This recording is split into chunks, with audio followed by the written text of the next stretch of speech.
Well, we are out here today doing a real little pain in the butt job. I hear a saw up there. Victor's up there somewhere in this orchard. We're doing some scattered trees. And here are some grafts that we did, 5 or 6 years ago. You can see the graft union, how they're growing. They've healed up very nicely. And that's why you put on more than one graft, is to heal that stump up. You don't need all those grafts to make your leader, but he's braided some of these to help the wind, keep the wind from breaking them out. I'm not a big fan of that. It makes a place for your bugs to hide, and it's hard to get the good penetration with your spray materials. And he says he's starting to feel the same way about it. He won't do it again, but you know, we have to experiment and learn as we go along. So I think he left these trees for pollen, the ones that we're grafting now, and then discovered that this variety maybe was self-pollinating. And so we'll come back in and grafted these trees. Now Victor just did this one this morning, and I think they're Honeycrisp. We're going to, but I have a special little project I'm going to show you. He's got one cherry tree over here that the mice have girdled. If we don't do something with it, it will die. I mean, they have girdled it all the way around. The mice can eat the bark off of the tree maybe halfway around, and it'll kind of heal up and be okay. But once you cut off that flow and that cambium all the way around, it's a goner. And this is one of those trees, and they've planted these little trees here. This technique that we're going to do here, what we're doing is called inarching.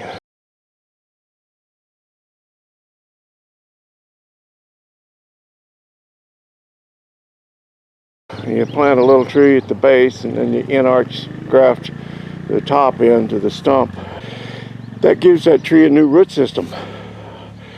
I'm gonna get down here and see if I can get out of my own shadow and show you the damage that's here. You can see right there the mice have eaten all the way down to the hardwood, and it's all the way around the tree. It is totally girdled. So as I said, if we didn't do what we're doing, this tree would die. They planted a geese rootstock here, 5 of them, little baby trees around the trunk here, and I'm going to go ahead and graft the top in, and then when these roots get established and start taking up nutrients, it will flow up through this tree. The calcing cells where the graft heals in will differentiate and become vascular cells. So it has a vascular system, vascular vein. It has veins that will feed the nutrients into this tree and save its precious little life. So I'm going to see if I can get this camera set up. I don't have my tripod. The other day I brought my tripod and forgot my SD card, and today I have my SD card and no tripod. So I'm just not very well organized. I'll find a bucket or a toolbox or something to set this camera on so you guys can see what I'm doing here. Be right back. Okay, hopefully this is going to be in frame for you guys. See what I'm doing. I was talking about getting out of my own shadow, and that's pretty hard to do because a fellow like me casts a pretty large shadow. But I'm going to see if I can do this where you can see. What I'm going to do is kind of measure up here where I think this is going to wind up. I think this is going to be about the end of my graft right here. So what I'm going to do is prepare a receiving slot for this in the bark. I'll go down and cut it about there. That's pretty thick bark. I have done a lot of this inarching over mouse damage and bridge grafting over mouse damage throughout the years. I've done a lot of it on apples, but I am trying to recall, and I just don't think that I've ever inarched cherry trees before, but I spoke with my mentor, the gentleman that owns the local nursery here, Mr. Pete Van Well. He's, I think he's about 86 years old, still going strong. And he and I have decided we're never going to retire, either one of us. But he's further along than I am. Anyway, he says that it'll work. Just do it just like you do apples. And see, the bark kind of thick on this, and being an older cherry tree, there's some pretty thick bark on it. And I'm gonna take it down. There we go. Now I'm down to the hardwood. You can, I don't know if you can see it in the camera, but that's starting to sweat right there. And I'm gonna make a nice little channel for this sign to sit in there, because I don't want the bark to cause it to sit up off the wood. I want this to lay nice and flat on the wood once I'm getting ready to put it in. So what I'll do now is split this bark. Boy, it's thick and it's hard, but I think I got it. And now we'll see if it lifts up off the hardwood. And it does. I can hear it actually. Yeah, it's coming up off the wood real well, real nice. So now what I want to do is I want to make a cut. That is, I'm going to go ahead and get rid of the excess here. But I'm going to make a cut so that when I slip it under the bark, the end of my graft will be up under this protected bark here. It won't be exposed down here on this open part. So that's going to be the end of my graft right there. And I'm making that cut on the back side so that it'll lay nice and flat. You don't want the cut to be too much this way or too much this way. You want it to be nice and flat. And I've got to cut it just a little more to one side. I was off just a little bit. Now I've got it. When I push that in, that's going to lay flat. So you want to kind of start bending this tree, work it in. We use a little tree so they're more pliable. And slip that right out of the bark. Now, that's sitting nice and flat on the hardwood.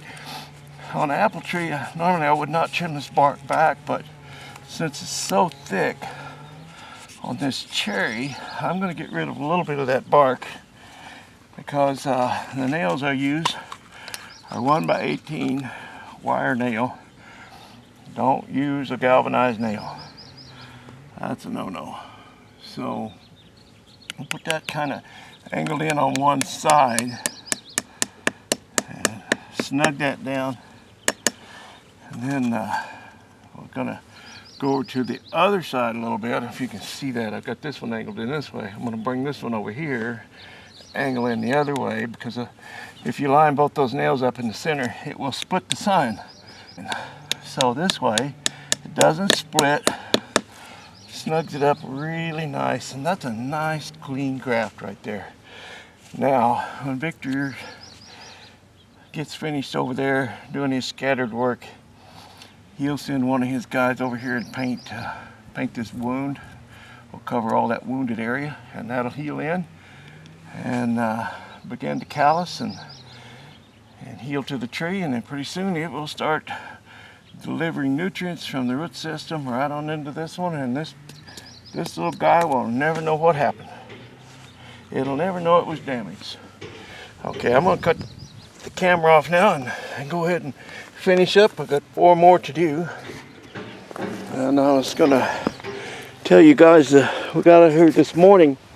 It was funny because I have a grafter friend in New Zealand, email back and forth, and it's really fun to talk to another grafter, especially a guy in another country that he deals with totally different fruit. He does a lot of kiwi.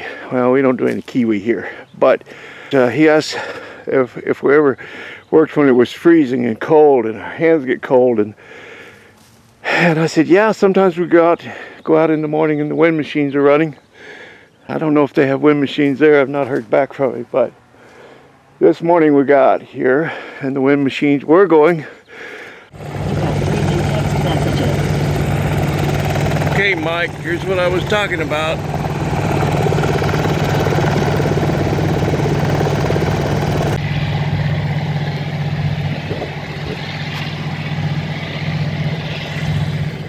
What that is frost control. Now, these buds are not at that stage yet, but a little bit later on, these little cherry buds, these little flower buds will be at a very susceptible stage, and if it freezes, you can break that open and you'll find a little tiny black dot in there, and that's a dead cherry if it's black.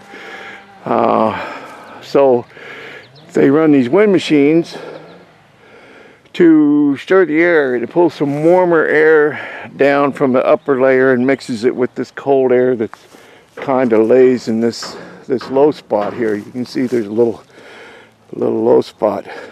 The cold air settles in this low spot. So the wind machines will stir that air with the warmer air and mix it up, and if you can raise the temperature sometimes just 1 degree in the orchard, you can save your crop.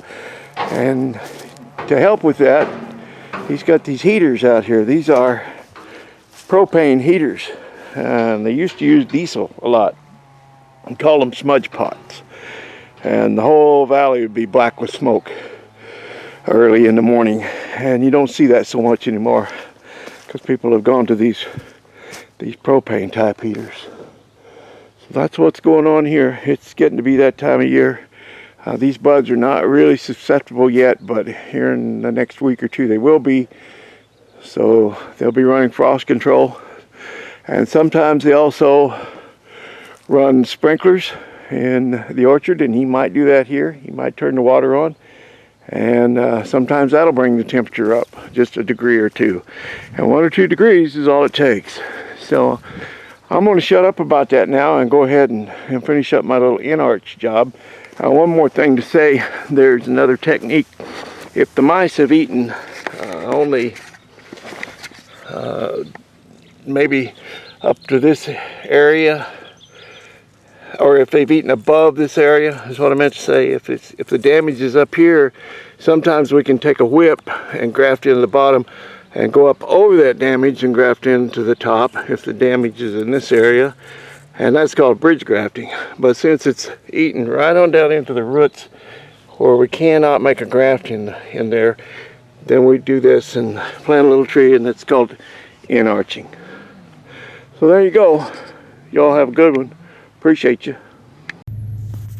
Well, it looks like we're going into a gated community orchard. I've never been to this one before. This is the one we've been waiting to get into because the snow was too deep for so long. Looks like it's dried out pretty good now, but there's still snow. There may still be snow in the orchard. We shall see. But we're going to get her done, even if we have to wait snow. It's time. It's time to get her done. Get on with it.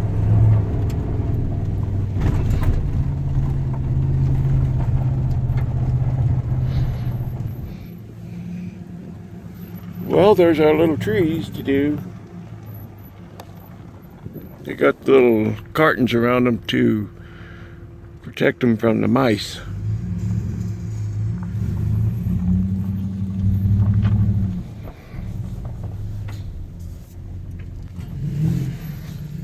I think I'll just park out here somewhere.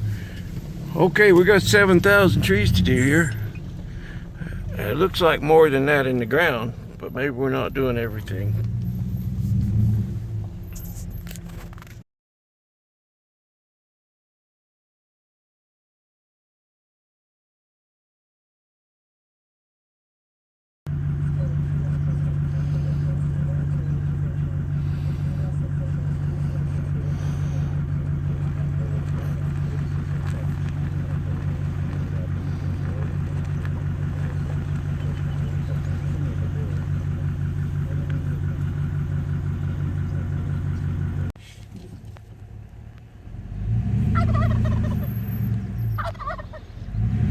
Hey, you mad at me? What's the matter with you?